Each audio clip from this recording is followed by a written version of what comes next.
So the class I took is called Beyond the Canvas, and the teacher was Augustine Vargas, and I think some of you may be familiar with his work. I think Loretta has anybody taken this class before? It's really a fun class, and did you take the 8-week or the 16-week? It's throughout the winter. I took the 16-week. So what we did was we started out with paper, and this is what he teaches us to do. We are taping off the paper first, and then we're adding this plastic tape. I bought this from an auto supply up in Scottsdale, actually.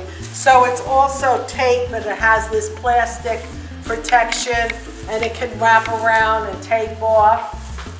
So first thing we do was taped it all up, and then we use modeling paste to create a smooth texture or various textures in the paper.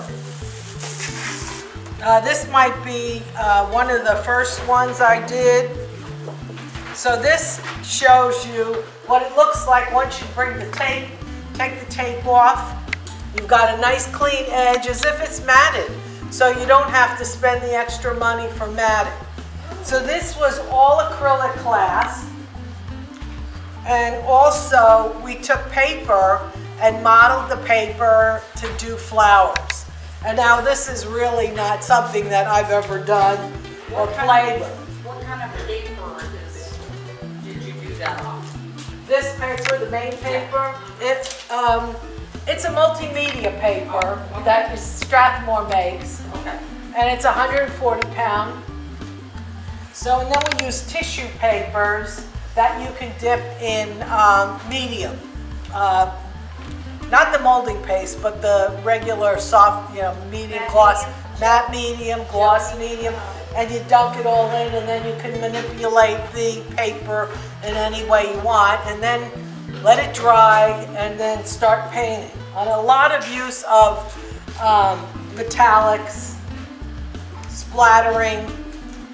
So this was all new to me. I paint in a representational way. But I tried. So this is another one, taped off.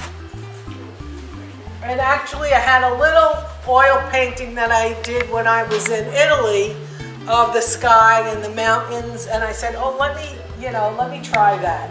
So this is paper down in here, glued down to create the mountains. Then, first thing we did was do the wash for the sky and let it drip. And these we did holding it up and spritzing, let that dry. Then we did the paper to create these mountains. And then you see the little villages. This is a little mountainside in Italy with little villages on top of the mountains. This one was just all acrylic, kind of a landscape with rocks. I'm not that familiar with painting in acrylic. I've used it as an underpainting for oil, where I used to do the entire painting in acrylic almost and then go back with oil. So that was my underpainting. But this was all rolled with rollers and all different things. So you use a bunch of different tools and scrape, roll, scrape, and you have a painting, I guess. So then again, this is how it looks after you take that tape all off. So you don't have to mat it. You can put it right in a frame as is, if you like it.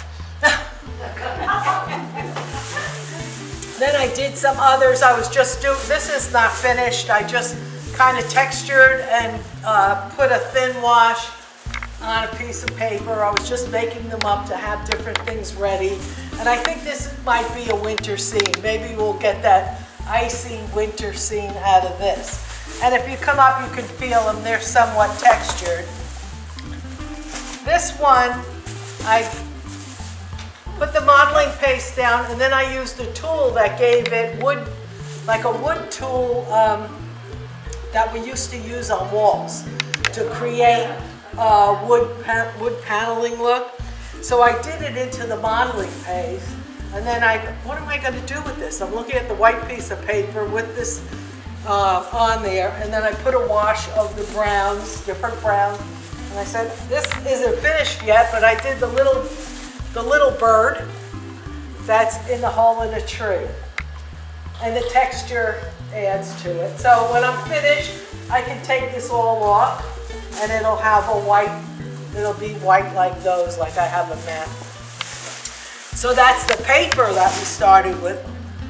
Then we went on to plexiglass. So we did our painting, yeah, and this is the very thin acrylics, like inks almost. So we started, and what you do is you have to work in reverse. So this is what it turned out to be. When you turn it around, you hope you did it right. You know, having to think in reverse, what's going to be on the front, you know, what's the first thing you see, and then working backwards. And so this is just a piece of plexiglass. Yes? No, but you could like start out with a little drawing to lay down on. Some people had printed out drawings, and then that started, maybe you did a sketch, and you could work from that. I've done oil.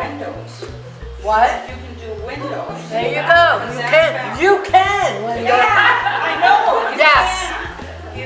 When you go to frame that, now are you going to want to like hang it in a window or somewhere where light can show through it?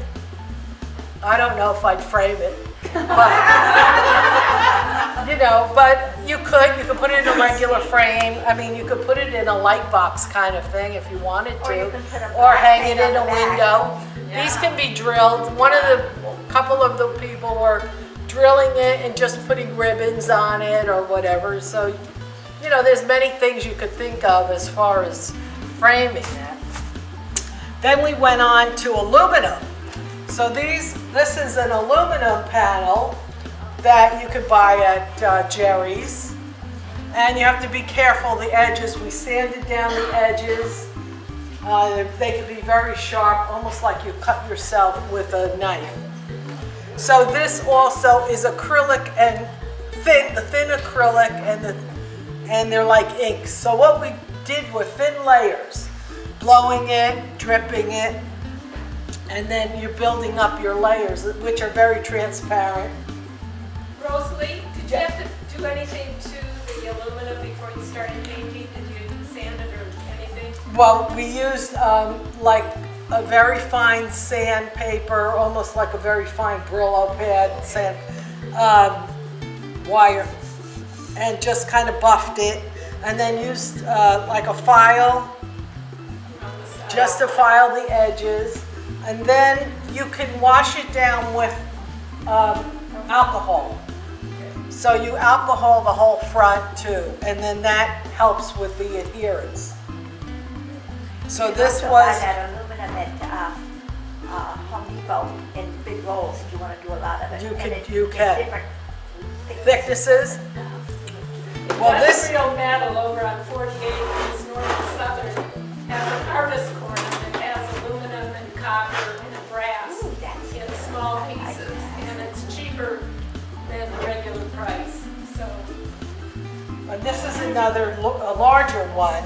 Wow. Now these two pieces, I haven't done it yet, but I will buy the 2-part resin that you mix, and you can put this on a table that is nice and level, and you mix up your resin and you pour it on the top, and you get a nice thick glass, and these things really pop. Then they look absolutely beautiful. Can I come when you do that? You want to see that? Yeah. If I have something I want to do it to, and I'm terrified to try.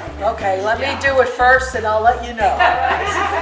Okay, then we moved on to other metals, and this was a piece of metal that I bought from Lowe's because I was looking around, I couldn't find scrap.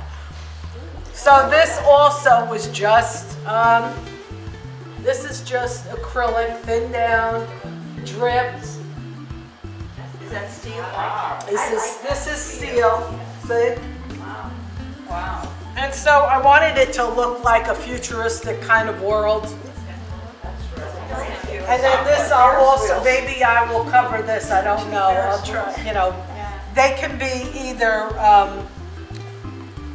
varnished or I could use the red. Could you spray, I mean, did you ever talk about like spraying that, The sealer? the sealant or anything on it? Probably like call like a Rust-Oleum clear or anything like that? Well, you probably could, that would give it a clear glossy. You can try it, I mean, Yeah. these are not priceless pieces, you know, we just, we don't know where they're gonna be. This may outlive me though, it is better. Yeah. So this one that I'm still working on, this was done with the modeling paste. I bought a piece of metal. This is on the corners now because they were sharp. And I took it outside and I kept adding water to it and rusting it, dipping water in it, then standing it up, dipping it, standing it up, dipping it, laying it down, leaving it in the sun. So I had taped off these two spots and I gold leaf that part. I was gonna silver leaf that, but then I changed my mind. But I did put like a glossy sealant on them and it overran. But when it's just a little bit of gloss varnish. The metal, is the metal steel? Yes, pieces of steel that Did you treat it like you treated the aluminum first? yes. And then I kept throwing the water on it and letting it sit outside.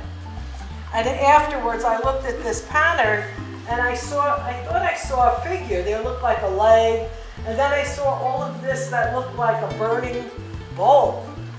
And I said, oh, you know, that's when I came across, I said, I'm gonna try and put like this Atlas figure, like he's holding this flaming bulb.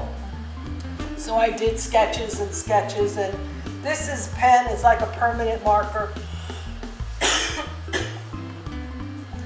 And so then I'll seal this eventually. But the thing is to try these different, this was a crocheted piece of material that I had, and then I pushed the modeling paste through it to create that design, and then I decided to paint it to add the color. So it's like embossed or something. Yeah, you could see that, you know, the modeling paste really gives it depth. So you can come up and take a look at all of these and find out something.